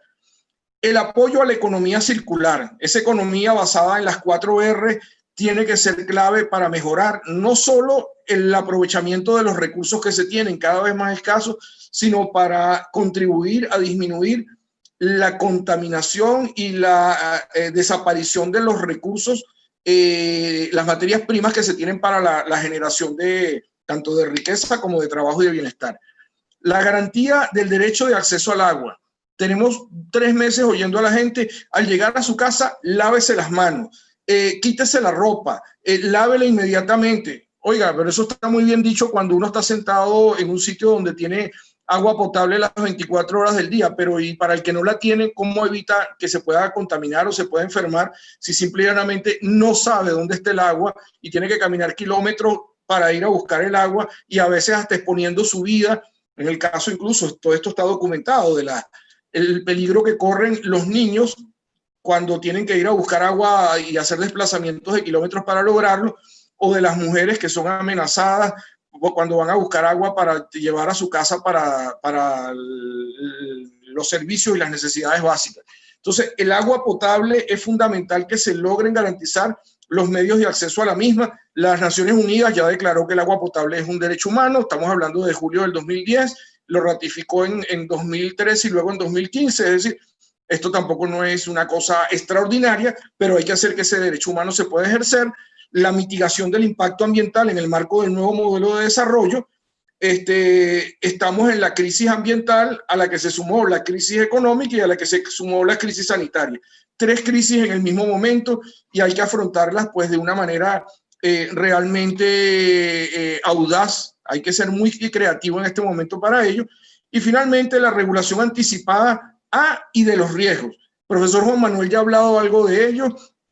Incluso hay un comentario que hago en el próximo número de la revista Ritmo Económico, que dirige la periodista dominicana Sonia Tejada, que es sobre el tema de la ley 4720 y expresamente aborda el tema de un poco cuáles son las innovaciones que trae la ley en materia de asociaciones público-privadas y de los riesgos que están allí subyacentes como una de las grandes novedades. Pero todo esto hay que anticiparlo para que cuando se vuelva a presentar, porque ya nos han dicho que las pandemias van a ser recurrentes, no tengamos que volver otra vez a esto de el confinamiento, las solicitudes de petición de emergencia al Congreso, que el Congreso vuelva otra vez a decir que sí le da tantos días o que le da cuánto, sino que ya con la dinámica que tenemos podemos actuar con la mayor normalidad, con los instrumentos jurídicos que se tienen para ello y no impedir que se paralice la economía cada vez que una situación de esta se dé. Rápidamente, para concluir, le quiero dejar expuesto una idea. Hay un tema que es muy importante y a que a todos les preocupa, particularmente a los abogados, que es lo del control jurisdiccional. La República Dominicana, dice el artículo 7 de la Constitución, es un Estado social y democrático de derecho. El artículo 69 de la Constitución garantiza la tutela judicial efectiva y, en consecuencia, todos los tribunales tienen que garantizar los derechos fundamentales en los términos que pautan los artículos 68 y 74 de la Constitución. Bajo esa premisa, ¿qué sucede? La ministra de Justicia de Francia decía en una declaración del 1 de mayo, eso fue en una suerte de discurso tipo como un prólogo que hizo, como un editorial específicamente, que el Estado de Derecho no está en cuarentena, queriendo decir, ojo, estamos en emergencia, pero hay Estado de Derecho y los poderes públicos están funcionando. El Congreso está funcionando, la Asamblea Nacional Francesa está funcionando y el Poder Judicial también. Y el magistrado español del Tribunal de Justicia, presidente del Tribunal de Justicia, tomaba el guante de lo que ella decía y le agregaba, no está ni en cuarentena ni confinado. Y ustedes van a ver por qué dijo eso. Los estándares sobre los cuales se ejerce el control jurisdiccional en crisis y después de la crisis están inmutables, son los mismos, porque en definitiva estos estándares lo que persiguen es garantizar el ejercicio de los derechos fundamentales y la dignidad de la persona humana al final. Que se respete la dignidad de la persona humana incluso en las circunstancias más adversas que pueda estarse viviendo en una sociedad determinada. ¿Qué es lo que han dicho los tribunales? No les voy a explicar cada una de las decisiones porque esto es objeto de un debate para otro webinar, pero no quería tampoco omitirle lo que ha sucedido rápidamente. Miren, el Tribunal Constitucional alemán, el Tribunal Supremo español, el Tribunal de Justicia de Aragón, el Consejo Constitucional francés, la Suprema Corte de Wisconsin, la Corte Suprema de El Salvador, el Juzgado Superior Administrativo de Cali, el Tribunal de Castilla-León, el Tribunal de Cataluña, la Corte Interamericana de Derechos Humanos hace 3 días y la Corte Constitucional Colombiana ayer, todos han controlado a los gobiernos en los casos que han emitido actos que han afectado o bien el Estado de Derecho en su esencia o bien que han afectado derechos fundamentales. Y en todos estos casos que están reseñados aquí, en los distintos países que les he mencionado, le han dado la razón a los accionantes para que se les respeten los derechos fundamentales que no podían ser afectados por los distintos estados de excepción que se han dado. Fíjense que esto es muy interesante y muy importante porque de allí ya incluso se están planteando en el caso concreto español las demandas masivas que van a intentar contra el Estado español por todos los errores que ha cometido el gobierno. Y no solo estoy hablando de demandas de naturaleza patrimonial propiamente, sino de naturaleza incluso penal contra el presidente de gobierno y los ministros por la situación como han manejado en el caso español específicamente la gestión de la crisis. Concluyo con 6 ideas básicas. El Estado y la sociedad tienen que ir a un diálogo transparente, consciente, orientado a cooperar y colaborar para garantizar el ejercicio de los derechos fundamentales en sus distintas modalidades, porque no se va a salir de la crisis en enfrentamientos y en choques donde cada uno pretende sacar el mejor provecho frente al otro. Solo el diálogo transparente, sincero, es el que va a permitir que se logre la reconstrucción de las economías. El dilema vida, salud y ambiente o desarrollo, economía y mercado es falso. Si no hay vida, pues va a ser difícil que haya desarrollo, que la economía funcione y que haya compra y venta de bienes y servicios. o sea, que haya demanda de bienes y producción y prestación de servicios. Entonces, se debe priorizar, garantizar en este momento e inmediatamente después, no solo en este momento que está finalizando la crisis o que estamos en el tránsito de la crisis hacia por lo menos una primera etapa, la vida, la salud y el ambiente, para que entonces a partir de ahí el cambio del modelo de desarrollo nos permita que el desarrollo sea realmente sostenible, que la economía de mercado siga funcionando y que la oferta y la demanda sigan siendo habituales, pero bajo una concepción más responsable y más ética, que es en definitiva lo que parece que se nos está planteando cuando hablamos ya no solo de economía colaborativa, sino también de economía circular dentro del modelo de economía social de mercado que recoge la Constitución. Adoptar todas las medidas necesarias para que la recesión en la que estamos ya no evolucione a una depresión y mucho menos, como temen algunos, que incluso dicen que podría ser peor que la que fue la de hace 100 años, y que podría dejar incluso más muertos que la propia pandemia. Se debe cuidar y reforzar lo que funciona y reformar y mejorar aquello que no está funcionando o que no había funcionado, a lo que no se le había puesto cuidado, simplemente. La nueva regulación para la reactivación de la economía debe activarse en todos los niveles. Esto es un tema multinivel y en consecuencia se requiere armonizar lo global, lo comunitario y obviamente o regional y lo nacional. Sin el uno, sin el otro, no va a poder funcionar la economía ni la mejora de la situación económica en cada país. Y concluyo con una frase que todos conocen en esta materia, pero que siempre es bueno recordar. Hoy en día más que nunca se mantiene la vigencia, aunque toma un nuevo aire, tiene un nuevo prisma quizás para verla, tanta libertad como sea posible y tanta regulación como sea necesario. Es bajo ese esquema que se deben redefinir los conceptos de la regulación que teníamos para plantear una nueva regulación que nos permita volver, o mejor dicho, no volver, superar los estándares de calidad de vida que teníamos, pero ahora más conscientes de las implicaciones que ello tiene en el desarrollo sostenible y en las nuevas y las futuras generaciones.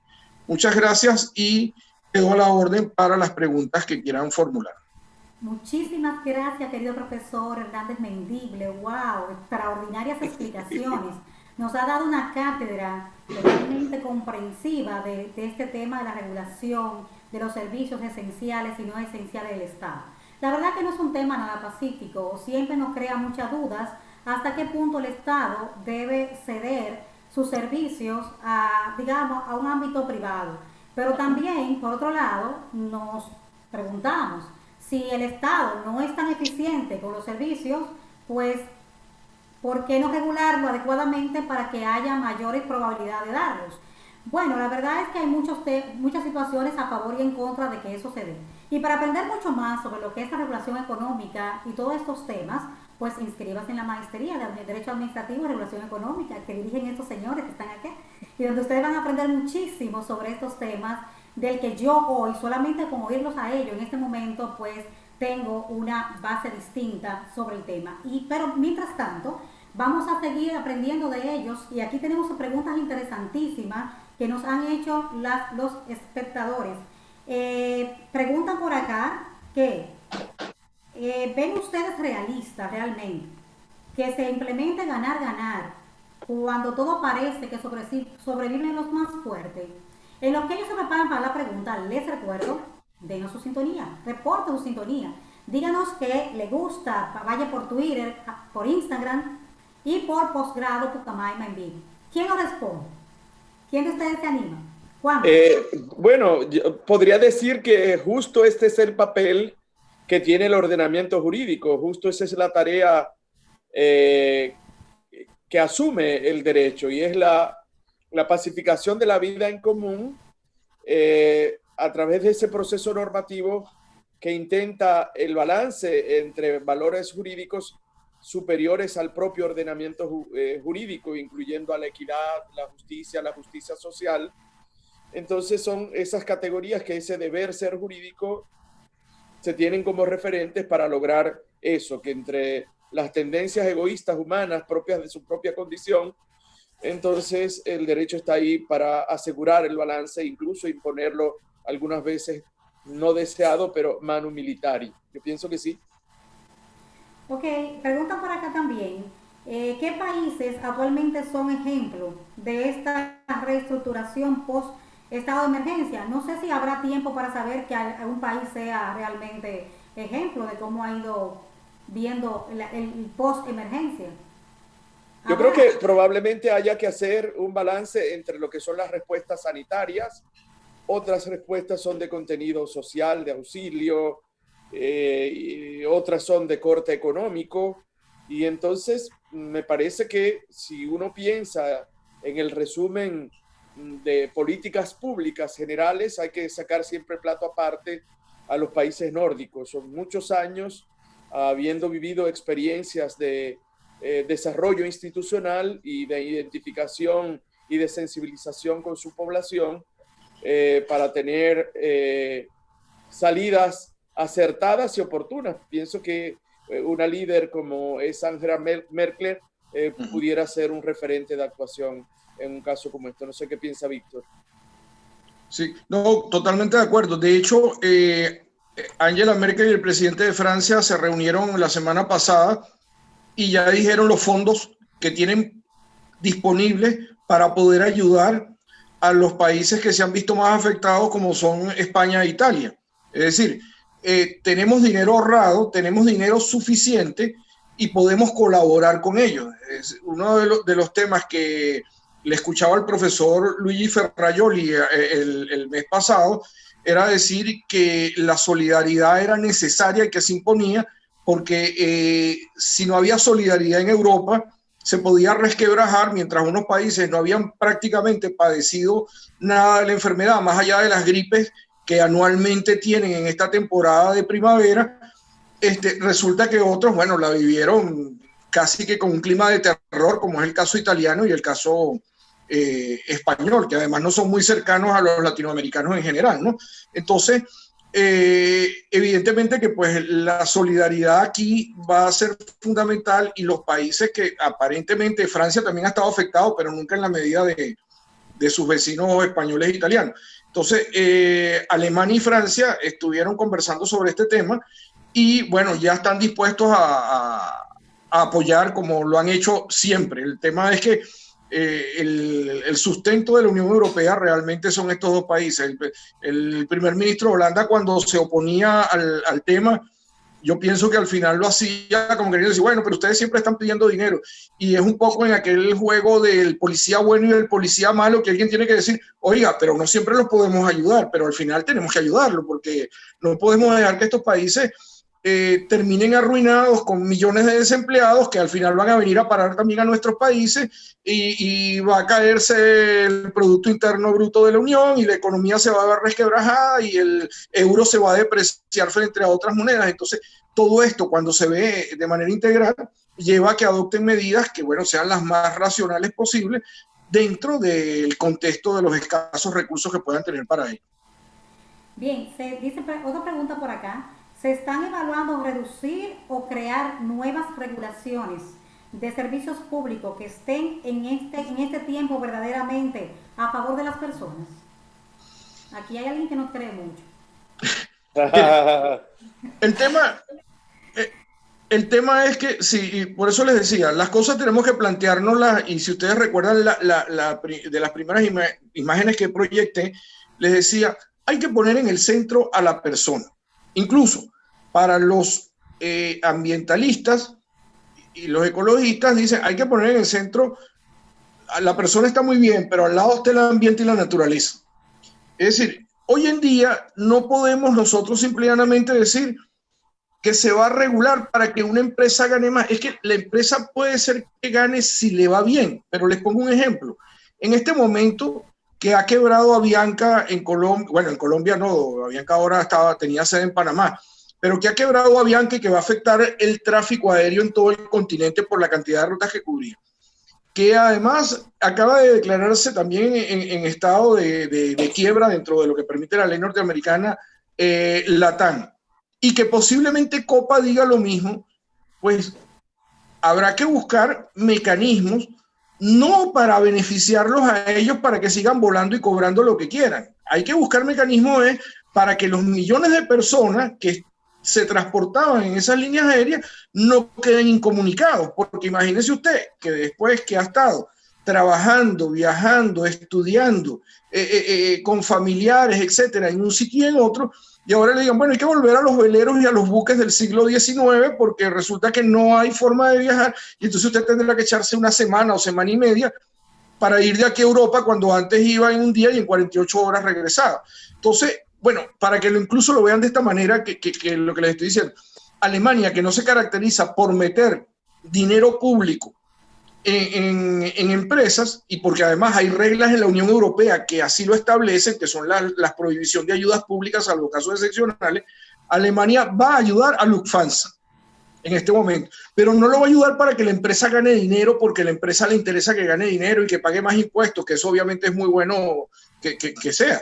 Lo va a ayudar porque la cantidad de personas que se van a quedar sin transporte, si la empresa se va a pique, son millones, pero ellos no están pensando en salvar el resto de las personas en el mundo que usan esta empresa aérea cuando la requieren. Está pensando en los 60 millones de alemanes que usan la empresa como medio de transporte cada vez que lo necesitan. Al final también es un tema de soberanía el que esté en juego. No podemos depender de Aeroflot o alguna de estas empresas rusas que además no tienen la calidad de mantenimiento de las aeronaves, etcétera. Tenemos que depender de nuestros estándares, de nuestra calidad, que son las que garantizan justamente las características del servicio público al que habla el 147 de la Constitución en el numeral segundo de la Constitución Dominicana y que les refería en la exposición. Se impone la globalización, nadie sobrevive solo ya. O sea, esto es un asunto de cadena, entre todos. Agradecemos a las personas que ya están reportando sintonía por posgrado en vivo. Gracias. Creo que Carmen Luisa tiene una pregunta. Efectivamente, Miguelina, aquí tengo una pregunta también que nos hacen. Dice, ¿acaso no se vuelve un rinoceronte gris el hecho de que hay que replantearse a nivel global el diseño de los espacios comunes, tanto laborales? ¿Es que acaso estaremos en estado post-emergencia de por vida? Sí, lo que dice es cierto. Ese es uno de los paradigmas. A ver, yo no quise entrar en, por ejemplo, el rediseño del sistema de funcionamiento a nivel de los colegios, de las universidades, porque era descender en muchos detalles en el plano educativo o era descender en muchos detalles también en el plano de la salud, que requieren dedicarle a cada uno de ellos un espacio más de tiempo que es como de una tormenta de ideas un poco de lo que hay que abordar urgentemente. Pero efectivamente, en cada uno de los servicios públicos que garanticen derechos fundamentales, hay que replantearse qué es lo que hace falta que no ha estado funcionando o que estaba funcionando antes de que se planteara esta situación, pero que ahora exige nuevas condiciones, porque puede haber estado funcionando efectivamente un determinado servicio que todo el mundo lo consideraba, o el promedio de la población siempre habla la queja de que funcione mejor, y eso es válido, porque siempre aspiramos a mejor calidad en la prestación de los servicios y en la producción de los bienes. Pero a partir de eso, lo que hay que hacer es, si un servicio se vio que tuvo problemas, que tuvo inconvenientes, que no estuvo a la altura en este momento, vamos a dejar que vuelva a pasar una situación similar para volvernos a plantear esa realidad de que hay que mejorarla. No, hay que abordarla ya y además evitar que eso vuelva a suceder en el futuro. Entonces, a partir de esas premisas es que creo que debemos trabajar. Por eso se trata, no es de decir, oiga, ¿qué se está haciendo hoy? Hoy, 29 de mayo, todavía se está tratando de salir de la crisis sanitaria. Pero debería haber ya, el caso dominicano además tiene una particularidad que está a 70 días de la transición del gobierno, y entonces eso hace de que pues habrá que esperar primero que se elija cuál es el nuevo gobierno, y que entonces el nuevo gobierno que va a asumir el 16 de agosto pueda comenzar ya con los equipos que organice a trabajar en ello. Pero imagínense, en este momento, la labor de conducción del gobierno que va de salida es salvar la mayor cantidad de vidas. O sea, esa es su visión fundamental, que la menor cantidad de personas fallezcan producto de las circunstancias sanitarias, y entregarle al otro para que entonces, bueno, obviamente habrá cooperación, habrá la experiencia adquirida, tratarán de transmitírsela unos a los otros, pero ellos tendrán luego que traer su paquete de medidas ya para abordar la situación, porque además entran con un gobierno que está en crisis. no en crisis ya necesariamente la sanitaria, sino en la crisis económica que ha generado la situación esta sanitaria, porque pues, el profesor Juan Manuel daba los datos económicos que se van a plantear y son realmente importantes. Entonces, ver que lo que se tiene que hacer, las medidas que se tienen que tomar, deben estar orientadas a mejorar todo lo que queremos que funcione, independientemente de que haya estado funcionando bien, que funcione mejor, corregir lo que ha estado funcionando mal y además adaptarnos, por eso hablaba de la cláusula de progreso, a las nuevas necesidades que exige la sociedad. Una de ellas es la del teletrabajo, que por cierto, le quito la promoción a la profesora Miguelina. Mañana a las 10 de la mañana creo que hay un webinar sobre teletrabajo que les recomiendo. Va a estar incluso alguien que fue mi profesor hace ya más de 30 años, el profesor Villasmil, fue mi profesor en la universidad, entre los expositores. Pero hablar del el teletrabajo requiere que obviamente los expertos en la materia, quienes han trabajado el área, ya apunten a orientaciones concretas en ese tema particular. Correcto, sí, efectivamente, mañana el conversatorio del teletrabajo. Bueno, pero sí, eso es, hay un tema aquí que quizás sea relevante discutir, y es que en todo esto hay una curva de aprendizaje. O sea, nadie estaba, por más preparado la persona más previsora no hubiese podido prever justamente esta circunstancia. Entonces nadie estaba preparado para enfrentar esta pandemia. Y hay una especie de resolver, como bien os estaba diciendo, lo urgente, pero tenemos muchas cosas que aprender en el camino y se va sobre la marcha. Entonces, en ese mismo escenario, porque le digo, la presentación suya no era muy esperanzadora. O sea, estamos hablando de que ya estamos en una recesión, que hay que activarse para ver si la economía arranca. Ya se había previsto antes de la pandemia empeoró el estado económico, y la persona más optimista habla de que en realidad estaremos, como quien dice, sacando la cabeza para el año que viene, lo cual no es tampoco muy esperanzador. Pero atado a los servicios que ahora más que nunca se reconocen como fundamentales, que usted lo está mencionando, y que tiene que ver con esta nueva covidianidad, que ahora casi todo es por Internet. Entonces el acceso a Internet, el acceso a la energía. ¿Cómo se pudiera tratar de tener acceso a eso de una manera rápida? O sea, no es cierto, no nos preparamos, no es un tema nuevo, es un tema que ahora se está viendo más que nunca la necesidad o la deficiencia que teníamos, pero no es un tema nuevo. Ya el tema del acceso a la energía y al Internet desde antes se conoce.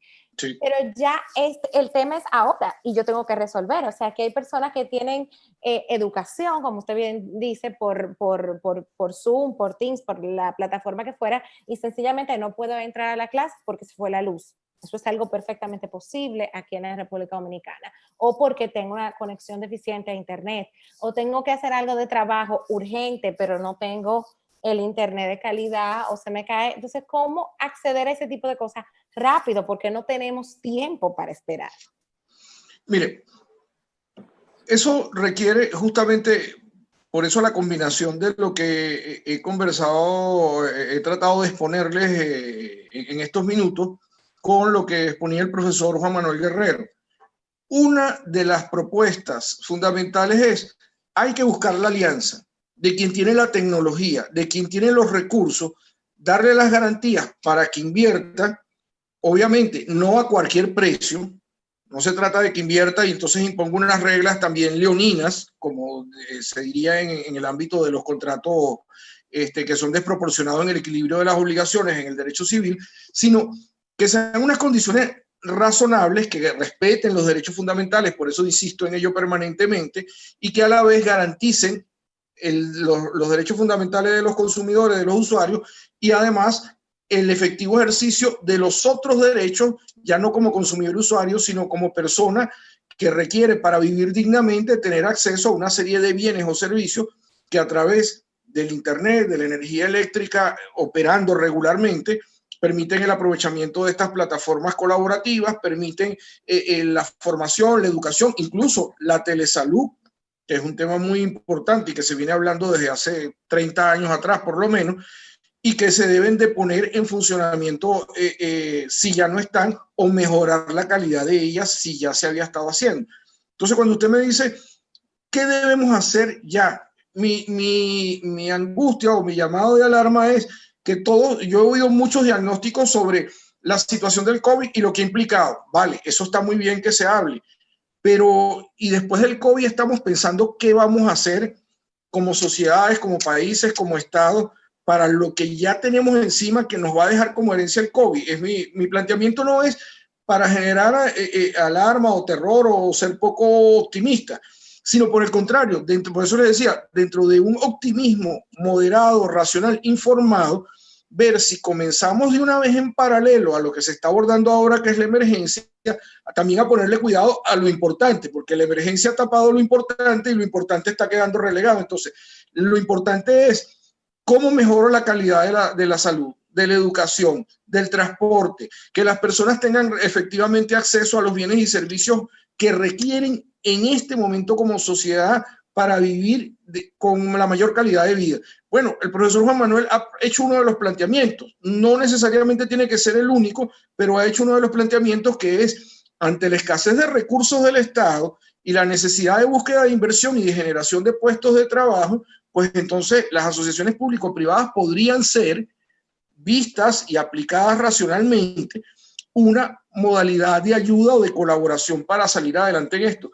Porque lo que yo les estoy contando no son cosas de ciencia ficción, lo de la generación de la energía o el almacenamiento de la energía o lo del acceso universal a Internet, no son cosas que no existen, ya son cosas que existen y que la tecnología lo que hay es que introducirla en el país y al más bajo costo y de manera más universal posible, es decir, que tengan acceso a la mayor cantidad de personas. Obviamente para eso entonces vendrá la política de ver qué se subsidia y qué no. Tenemos la posibilidad de acudir a solicitar préstamos al Fondo Monetario Internacional o al Banco Interamericano de Desarrollo. Esa es una modalidad porque ahí están los recursos y ya están anunciados que todos los países tienen acceso a ellos. Bueno, todos los países que actúen democráticamente. Obviamente hay unos países en el continente que ustedes saben que al no tener democracias no van a tener acceso a esos recursos, pero no es el caso dominicano. Entonces Dominicana tiene el acceso además a esos recursos en la medida en que obviamente eso implica un endeudamiento y implica el desarrollo de unas políticas fiscales para que esto se haga también con racionalidad. El gran cáncer que tenemos en nuestras sociedades en América no es otro que la corrupción. Lo que debilita las instituciones democráticas, lo que debilita el funcionamiento institucional es que los recursos que luego que contratan, se adquieren o se van a invertir no lleguen a la mayoría de las personas. Y ese es uno de los temas contra los que hay que luchar, evidentemente, en todos los sistemas. Por eso cuando hablamos del Estado de Derecho, insistimos en él, insistimos en los controles, pues pareciera que estamos haciendo una suerte de letanía que es simplemente por cumplir una formalidad. Pero si las instituciones funcionan, pues evidentemente esto se irá corrigiendo progresivamente. Hay que tener fe, por supuesto, pero también hay que actuar. Muchas veces yo oigo a los estudiantes en la universidad que están como resignados porque dicen, bueno, pero es que aquí no va a pasar nada, que esto para qué. Yo le digo, pero bueno, no dejen las cosas en manos de los políticos. Asuman ustedes que ya están preparados, que ya están terminando la maestría, que han hecho estudios en el exterior. Asuman las responsabilidades y no dejen que sigan entonces los políticos que no les gustan. Porque, claro, si yo me quejo pero no hago nada, pues es muy fácil, ¿no? Al final de cuentas decir, bueno, resignado, esto es lo peor que nos ha podido pasar, mira, no hay futuro en este país. Hay futuro en la medida en que todos construyamos el futuro. No va a haber futuro si esperamos que lo construyan nosotros y nosotros aprovechamos la parte del futuro que nos interesa. Muchísimas gracias. Me asustó un poco usted, sí, cuando menciona reforma, fisco, ay, cuestiones de impuestos, fiscal, ay.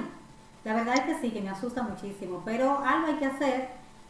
Tenemos que salir adelante como pueblo, como personas que tienen que creer en un futuro mejor. Hay que seguir adelante, necesariamente que sí. Ha dicho usted una cosa muy, muy importante, es que ninguna situación de emergencia puede tratar de vulnerar, dañar, afectar los derechos fundamentales. Necesariamente que no. Los derechos fundamentales no están en pandemia, no están en cuarentena. Como tampoco está el Estado de Derecho, no está en cuarentena. Excelente expresión. Como tampoco está en cuarentena la academia. ¿Okay? La academia sigue. Y entonces, mañana sábado, a las 10 de la mañana, tal como decía el profesor, tenemos un interesantísimo debate sobre el teletrabajo. A eso que nos ha llevado la situación del COVID-19 y que hemos tenido que implementar sin reglas preestablecidas. Vamos a ver qué pasa con el teletrabajo, tenemos los mismos derechos o no lo tenemos, qué pasa con la jornada de trabajo. Es un tema amplísimo para debatir tanto en el punto de vista psicológico como del jurídico, así que no se lo pierda mañana a las 10 de la mañana, pero tampoco se pierda el del lunes. El lunes a las 8 de la noche tenemos un tema interesante sobre el requerimiento. Justamente a partir del lunes el Poder Judicial ya abre para dar el servicio judicial en materia de asuntos urgentes y no sabemos bien cómo será. Sabemos que será virtual. Entonces, vamos a hablar del requerimiento en las vías de ejecución y cómo será también esta forma de llegar a los tribunales en este tiempo de pandemia. Y para septiembre, usted tiene la oportunidad de inscribirse en la maestría y compartir con esos docentes en Administrativa y Regulación Económica, Derecho Constitucional, maestría en Negocio Corporativo, por ahí viene una maestría de arbitraje, interesantísimo, una maestría en Derecho Privado, en Responsabilidad Civil. Tenemos muchísimas ofertas porque ciertamente la academia no para. Y las palabras finales entonces de nuestro queridísimo invitado, Juan Manuel Guerrero. Únicamente agradecer el privilegio que me da de compartir con el público en general, pero muy especial con los discentes de los posgrados y maestrías de esta alma mater querida, sobre todo la que se refiere a la sede en Santiago, que es exactamente mi alma mater. De 1982 pasé los mejores 5 años de mi vida tomando agua del Yaque Dorbilón. Yo vengo del este, soy atero, vengo del hato ganadero, y esa experiencia de haber hecho mi ciclo formativo de la Escuela Superior en Santiago, la verdad que es enriquecedor. Obvio que sería mejor ir en persona y aprovechar una culinaria que ha crecido muchísimo allá en Santiago y rodearme de amigos y amigas entrañables que están ahí en la parte norte de la isla, una ciudad preciosa, encantadora como es Santiago de los 30 Caballeros. Agradecer también a las profesoras por esta digna dirección, porque se hace muy fácil discurrir en el auxilio cuando ellas llevan el timón. A mi amigo y colega Víctor Hernández Mendible por sentar cátedras de materias que él domina muy profundamente, y yo creo que esta noche se creció, porque no es lo mismo teorizar sobre los dogmas del derecho público o del derecho privado, sino que esta vez el nivel de seriedad que se lleva tiene que ver con el mismo ambiente que se vive y la posibilidad de conjurar la crisis a través de estos conocimientos que inicialmente pueden ser filosóficos, pero que de la filosofía pasan por una praxis trascendentes en la búsqueda de soluciones, que ha sido siempre el resumen. Hay unas ideas que pare, por así decirlo, la filosofía, y que luego son capaces de emancipar a los seres humanos y que son capaces de hacer crecer y desarrollar las sociedades. Buenas noches, muchas gracias. Muchas gracias. Mendible, medio minuto para que nos diga algo. Bueno, básicamente agradecimiento a la profesora Carmen Luisa, que pues ha sido una colaboradora en todas las cosas que yo le planteo, siempre inmejorable. A la profesora Miguelina, que pues es además una gran anfitriona cuando uno ha tenido oportunidad de ir, esperemos que se pueda repetir muy pronto. También a Santiago, por supuesto, Juan Manuel, un gran honor como siempre compartir y conversar sobre estos temas que nos interesan, y fundamentalmente a todos los que han escuchado la conferencia, porque pues es viernes en la noche, la gente está cansada además de tantas actividades, de profesionales, familiares, académicas, y que hayan dedicado algún tiempo a estar escuchándonos. Y solo les transmito una idea. Estamos viviendo unos tiempos que son difíciles sin lugar a dudas, porque no hay que ocultar lo obvio, pero hay que tener esperanza y una visión positiva que vamos a salir adelante. La humanidad tiene los años que tiene y esta no es ni la primera pandemia ni la primera crisis económica que se ha visto, y bueno, y estamos aquí.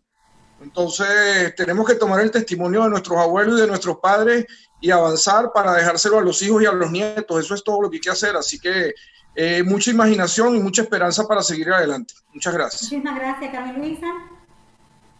Carmen. Solamente agradecer a los panelistas por haber aceptado la invitación.